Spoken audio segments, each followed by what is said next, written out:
Assalamualaikum warahmatullahi wabarakatuh. Apa kabarnya semua? Semoga kalian baik-baik saja. Kali ini saya akan membahas alur novel Donghua Swallowed Star. Tanpa basa-basi, yuk langsung disedot.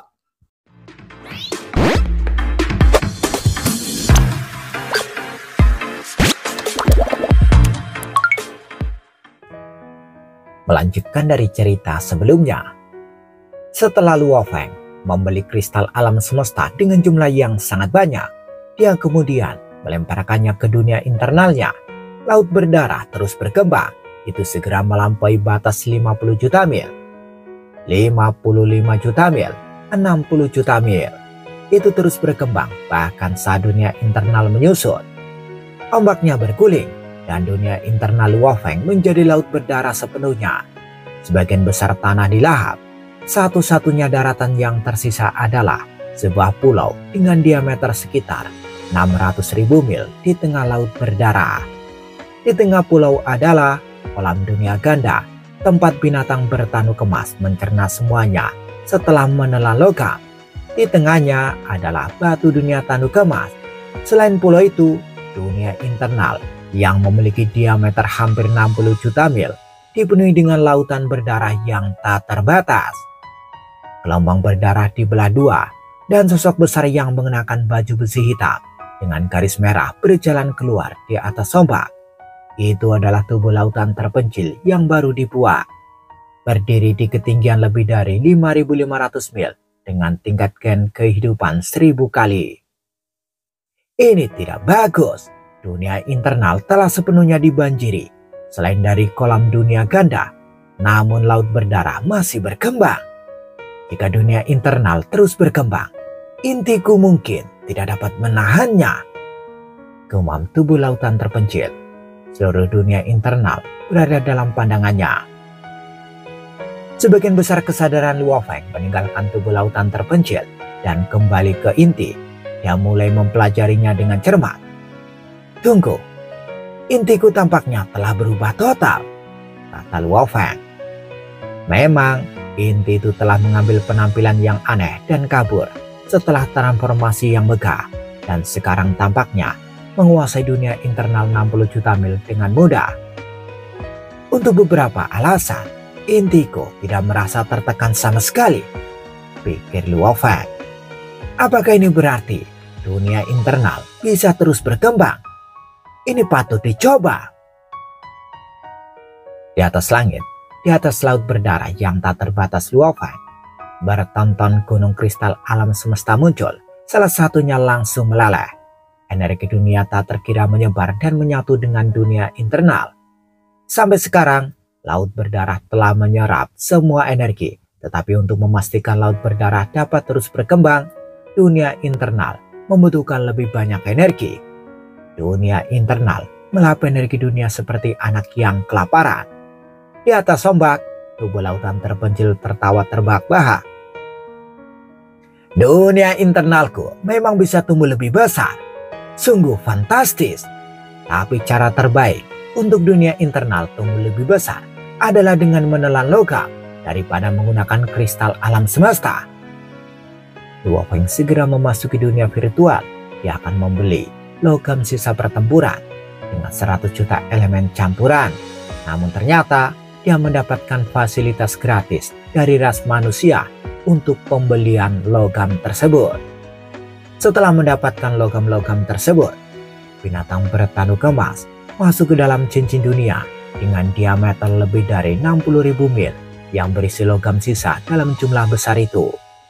Binatang bertanu kemas memperbesar tubuhnya. Dia kemudian membuka mulutnya yang berukuran samudra.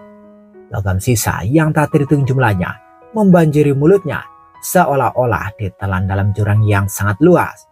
Kolam dunia ganda mencerna semua logam dan kabut emas meresap diserap ke dalam dunia internal. Dunia internal mulai berkembang dengan gila-gilaan. Esensi emas yang tidak bisa dicerna oleh dunia internal diserap oleh batu dunia bertanu kemas. Anehnya, intinya tidak diubah oleh dunia internal saat ia berkembang. Tampaknya menelan logam sama sekali tidak bermanfaat bagi inti. Intiku telah berubah sejak saya menelan logam untuk memperbesar dunia internalku ketika saya menjadi penguasa sektor tingkat 9. Apakah itu sekarang sudah jenuh? Kata Luo Feng. Tidak masalah, pikir Luo Feng. Aku akan membiarkan dia menelan semua logam itu. Dia akan kelelahan, tapi itu akan memperkuat batu dunia bertanu kemas milikku. Telan logamnya, perintah Luo Feng. Saatnya untuk melihat seberapa kuat batu dunia bertanu kemasku. Jumlah logam sisa yang dibutuhkan Luo Feng bahkan mengejutkan para senior yang bertanggung jawab atas medan bintang rubis. Dia membeli lagi di cincin dunia, dan mereka hampir tidak pernah melihat orang yang mengkonsumsi besi tua begitu cepat. Ini masih belum cukup. Dunia batinku sudah memiliki diameter lebih dari 60 juta mil dan masih belum mencapai batasnya, gumam Luo Feng. Luo Feng benar-benar tertegun dan tidak menyadari bahwa dunia internalnya begitu besar. Kapan dunia internalku akan berhenti berkembang? Dunia internal terus menelan energi dunia dan berkembang selama lebih dari 3 bulan. Binatang bertanu kemas hanya beristirahat total 1 jam sehari selama 3 bulan itu. Dia menelan logam sisa terus-menerus saat dia bangun. Diameternya 600 miliar mil sekarang akhirnya mencapai batas, kata Luo Feng. Di atas gelombang berdarah, tubuh Mosa, tubuh binatang bertanu kemas, dan tubuh lautan terpencil, semuanya menatap dunia internal dengan kaget. Ini tidak terbayangkan. Ekor binatang bertanu kemas biasanya hanya memiliki dunia internal dengan diameter 60.000 mil. Yang ini sekarang berdiameter 600 miliar mil. Apa yang sebenarnya terjadi pada intiku sehingga bisa membawa dunia internal yang begitu luas? Luo Feng bertanya-tanya dengan keras. Dia sangat senang. Dia sadar bahwa intinya telah berevolusi secara drastis setelah pikirannya mendapatkan teknik bakat yang dikenal sebagai Aku adalah Semesta. Tubuh Mosa, tubuh binatang bertanu kemas, dan tubuh lautan terpencil semuanya terbang ke langit di atas kolam dunia ganda dan melihat ke bawah. 2 kilatan cahaya ditembakkan dari kolam dunia ganda menyebabkan riak di sekitar ruang. Meskipun batu dunia bertanu kemas tersembunyi di kolam dunia ganda, ia memancarkan cahaya keemasan. Membentuk dunia internal dengan diameter 600 miliar mil menghabiskan biaya besi tua yang sangat besar, dan esensi energi emas membawa perubahan khusus pada batu dunia bertanu kemas. Batu dunia bertanu kemasku mungkin yang paling kuat dalam sejarah alam semesta, pikir Luo Feng. Mungkin satu-satunya. Biasanya, batu dunia bertanu kemas adalah harta berharga para kesatria alam semesta. Batu dunia bertanu kemasku 1 triliun kali lebih kuat dari rata-rata. Itu harus unik dan sangat berharga. Luo Feng dapat merasakan bahwa batu dunia bertanu kemas ini akan luar biasa, tetapi dia belum dapat melihatnya. Dunia internalku telah mencapai batasnya. Batu dunia bertanu kemas juga telah mencapai batasnya. Hahaha. Sebuah dunia internal dengan diameter 600 miliar mil. Lautan berdarah, tunjukkan seberapa besar kamu bisa berkembang. Luo Feng terus memperluas laut berdarah. Bertonton kristal alam semesta dikirim ke dunia internal, dan laut berdarah tumbuh dengan kekuatan yang tak terhentikan. Satu demi satu gunung kristal alam semesta dikirim ke dunia internal, memicu kecepatan perluasan lautan berdarah.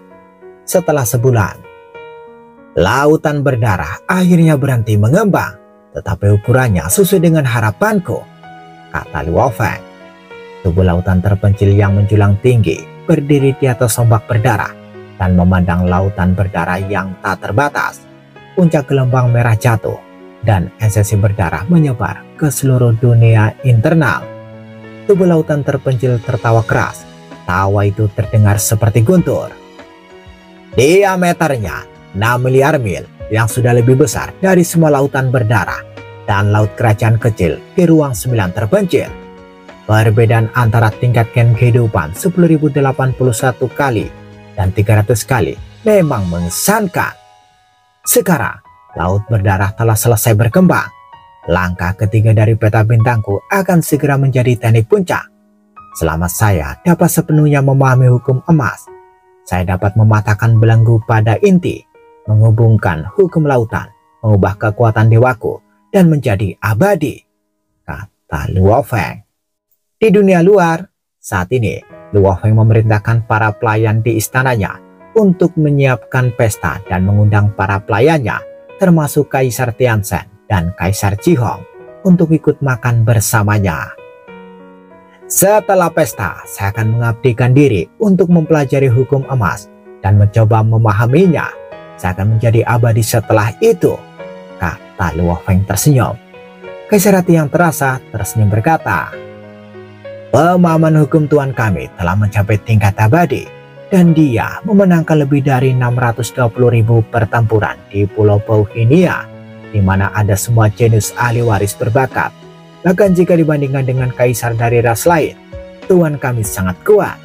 Tuan, Anda pasti akan menjadi abadi dengan mudah. Jika Anda tidak berhasil, siapa yang bisa? Kaisar Tianzhen menambahkan.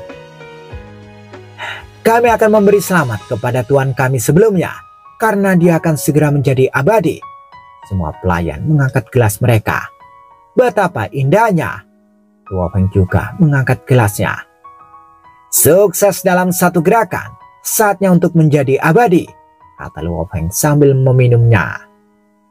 Sangat sulit bagi beberapa bentuk kehidupan untuk menjadi abadi. Makhluk lain seperti binatang bertanduk emas juga membutuhkan pemahaman hukum yang lebih dalam untuk menerobos karena belenggu di inti mereka. Adapun Luo Feng, pemahaman hukumnya sudah pada tingkat abadi, dan konsepsi dewa binatangnya berada di tingkat 21 dari jembatan surgawi. Keinginannya lebih kuat dari kebanyakan kesatria alam semesta, dan penguatan kekuatan spiritualnya adalah 32 kali. Keinginan yang kuat, konsepsi dewa binatang, penguatan kekuatan spiritual, teknik puncak yang dibuat sendiri, atribut ini membentuk kombinasi yang kuat. Aku sudah sekuat kaisar yang tak terkalahkan, kata Luo Feng. Tidak masalah bagiku untuk menjadi abadi dalam satu gerakan. Tidak mungkin saya tidak bisa mendapatkan terobosanku. Saya akan belajar dan mencoba memahami hukum emas. Luo Feng segera duduk di istananya dengan kaki disilangkan. Kaisar Tianzhen dan Kaisar Zhihong menunggu di belakangnya. Sementara setengah dari pikiran Luo Feng memahami hukum emas, dan setengah lainnya sedang menciptakan dan menyempurnakan langkah ketiga peta bintang. Pemahaman hukumnya hampir pada tingkat yang sama dengan para kesatria alam semesta. Meskipun begitu, dia perlu mempelajarinya dengan cermat. Di istana paling menjulang dari Sungai Seribu Harta Karun, pemimpin kota Primal Chaos berdiri di lantai atas istana yang menjulang tinggi, bersandar pada pegangan. Wilayah di dalam Sungai Seribu Harta Karun sepenuhnya berada dalam pandangannya. Dia menatap istana Luo Feng. Sudah 1500 tahun sejak dia kembali dari ruang 9 terpencil, dan dia telah menciptakan gerakan ketiga untuk teknik puncaknya saat itu. Mengapa dia tidak menjadi abadi sekarang? Karena gerakannya telah menjadi teknik puncak. Apakah dia masih memahami hukum emasnya? Meskipun sulit untuk membuat terobosan pada langkah terakhir, pemahaman hukumnya sangat teliti. Dia harusnya bisa menyelesaikannya, kata pemimpin kota Primal Chaos. Pemimpin kota Primal Chaos bingung. Muridnya ini telah menyelesaikan tubuh ketiganya, dan pemahaman hukumnya telah mencapai tingkat abadi puncak. Mengapa dia masih menunda? Luo Feng telah mempelajari hukum emas di istananya selama 300 tahun ketika dia membuka matanya dan tersenyum. Jadi ini hukum emas. Perasaan selesai memenuhi hatinya. Sebuah koneksi tiba-tiba menghubungkan Luo Feng dan samudera hukum emas di negara asal. Jumlah kekuatan yang tak terbatas dipindahkan dari samudera hukum emas. Inti dalam tubuh Luo Feng awalnya adalah mutiara asal, tetapi setelah menyerap energi dari samudera hukum emas, dia mengambil bentuk manusia, bentuk yang tampak seperti Luo Feng. Pemahaman hukum selesai dan mutiara asal telah mendapatkan bentuknya. Intinya rusak dan kekuatan abadi menjadi bahan bakar. Jiwa dan tubuh sekarang bergabung, pikir Luo Feng. Ini adalah langkah-langkah dasar untuk menjadi abadi. Inti menjadi ruang tersendiri. Ketika mutiara asal berubah menjadi bentuk Luo Feng, Luo Feng melambaikan tangannya dan energinya menjadi bola kristal. Ukiran hukum yang rumit terukir di masing-masing 1600 bola kristal. 1600 bola kristal membentuk struktur tulang dewa binatang. Setelah dihubungkan oleh benang hukum yang tak terhitung jumlahnya, setiap sisik pada dewa binatang memperoleh detail yang sangat indah.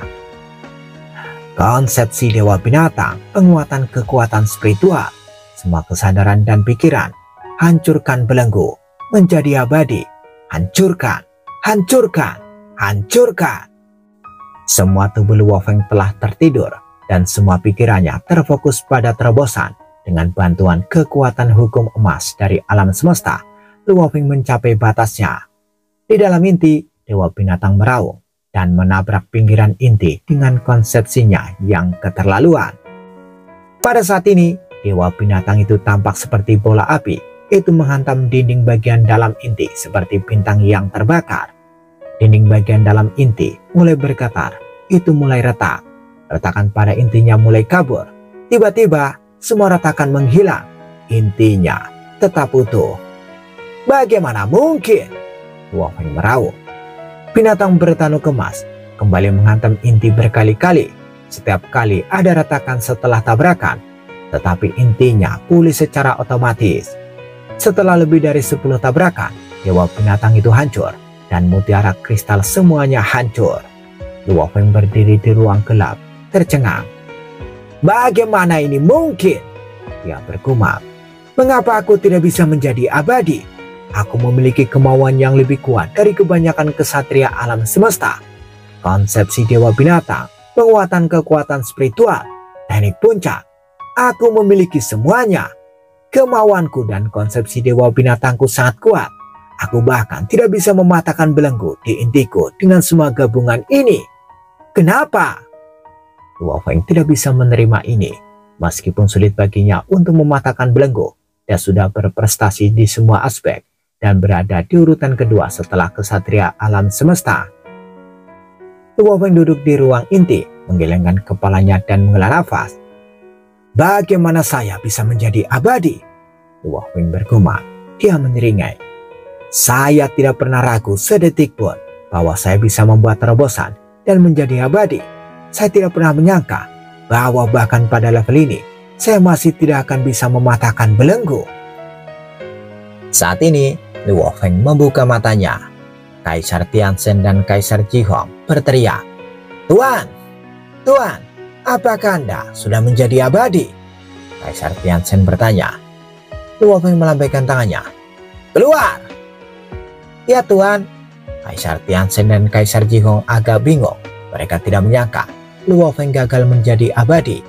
Bagaimanapun di mata mereka itu akan menjadi lelucon terbesar dalam sejarah alam semesta jika Luo Feng tidak bisa menjadi abadi. Sendirian di istana yang sunyi, Luo Feng berjalan menaiki tangga istana samping ke lantai atas. Dia bersandar di pegangan dan melihat ke sungai seribu harta karun. Aku tidak akan pernah menyerah, kata Luo Feng.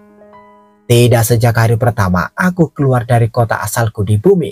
Bahkan jika belenggu di inti hidupku sangat kuat, itu tidak akan menghentikanku untuk menjadi abadi. Harta tidak akan membantuku mematahkan belenggu, pikir Luo Feng. Hanya teknik rahasia yang bisa membantuku maju dengan tajam. Saya akan menciptakan teknik pamungkasku dan mereka akan meningkatkan kekuatanku puluhan kali. Saya tidak percaya saya tidak akan bisa melakukannya. Luo Feng mengerutkan bibirnya dan matanya berkilat tajam.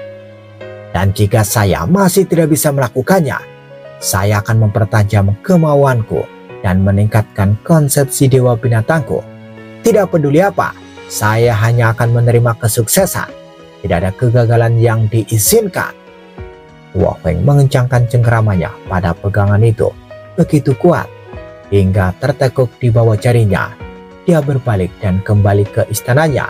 Sementara pegangan itu berangsur pulih. Ada logam memori di dalam pegangan itu.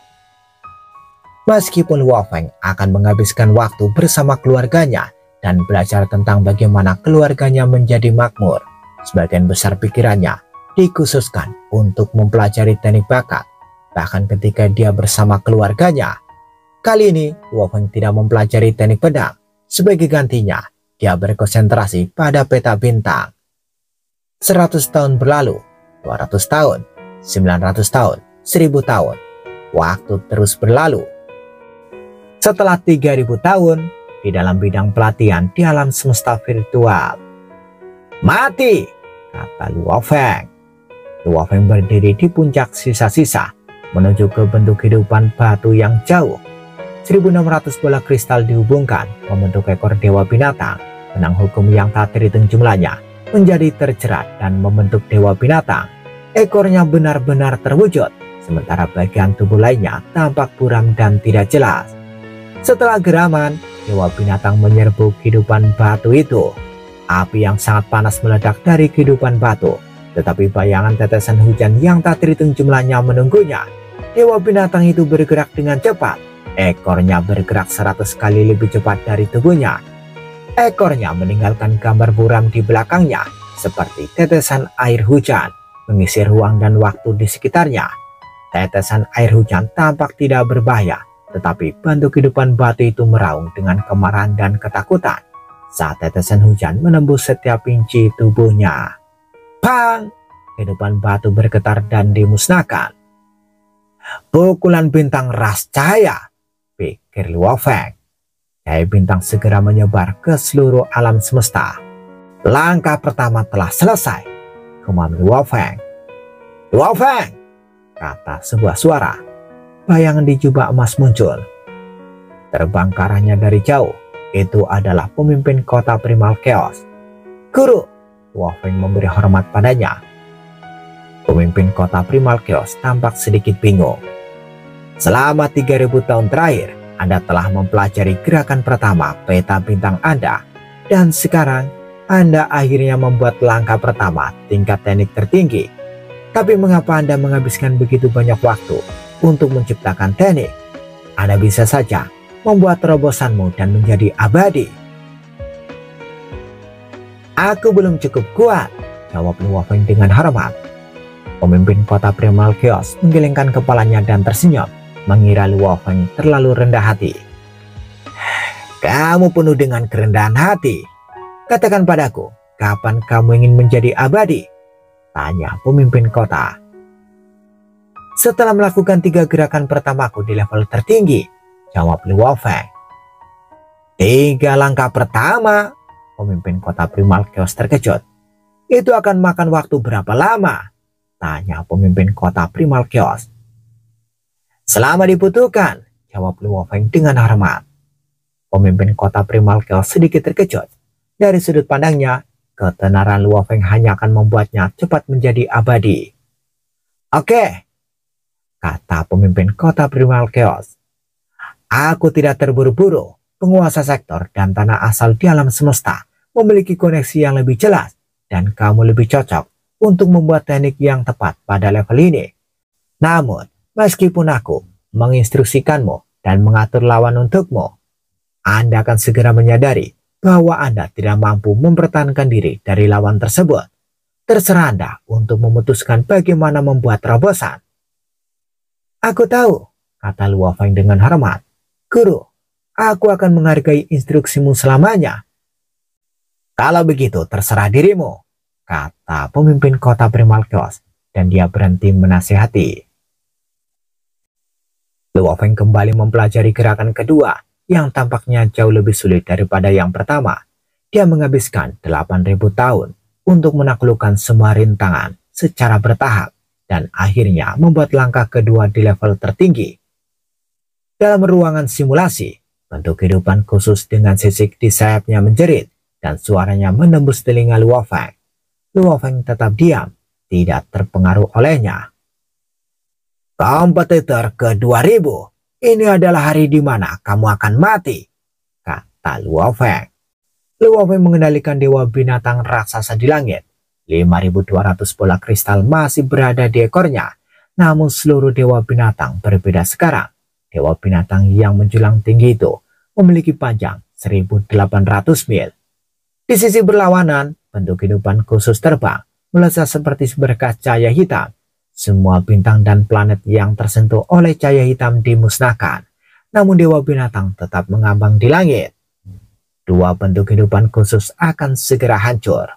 Mata Luo Feng bersinar dengan ganas. Dia sudah dikalahkan oleh lawan ini lebih dari 900 kali.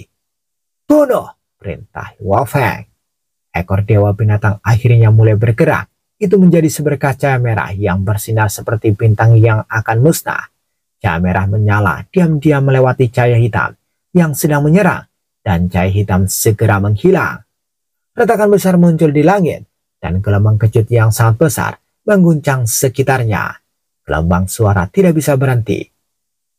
Luar biasa seperti bintang, gumam Luo Feng. Cahaya merah merobek senja seperti pedang. Langkah kedua selesai. Langkah pertama dari teknik pamungkas yang dikenal sebagai peta bintang selesai setelah 3000 tahun. Langkah kedua memakan waktu 8000 tahun. Luo Feng kemudian mulai mempelajari gerakan ketiga. Dia mampu menyelesaikan pembuatan dua gerakan pertama berkat lawan yang disediakan pemimpin kota Primal Chaos. Para lawan itu dirancang untuk mengungkap kelemahan teknik rahasia Luo Feng. Selain lawan, Luo Feng telah menyelesaikan warisan dewa binatang tingkat ketiga, dan bersama dengan bantuan tubuh binatang bertanduk emas dan tubuh masa, itu bukan beban besar baginya untuk menciptakan dua teknik pamungkas pertama. Namun, Luo Feng mengalami masalah saat membuat gerakan ketiga. Pemahaman hukum dan konsepsi dewa binatang tidak memadai untuk menciptakan gerakan ketiga untuk teknik pamungkas. Dia mengalahkan pesaing satu demi satu dan terus memberdayakan langkah ketiga.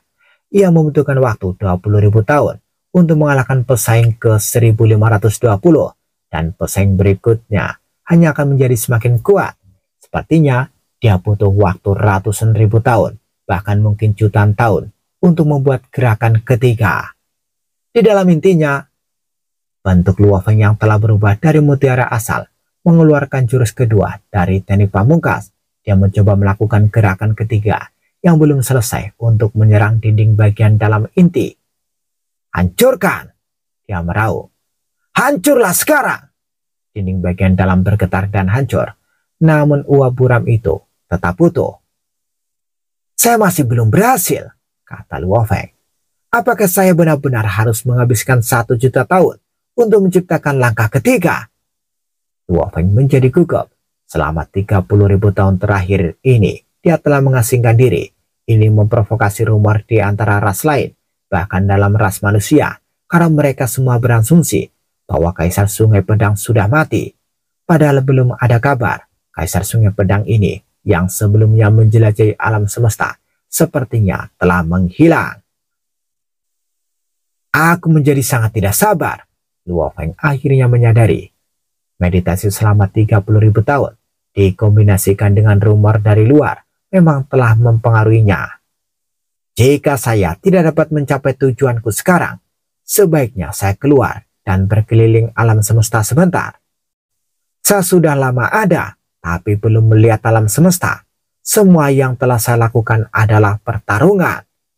Luo Feng tiba-tiba ingin melakukan tur alam semesta.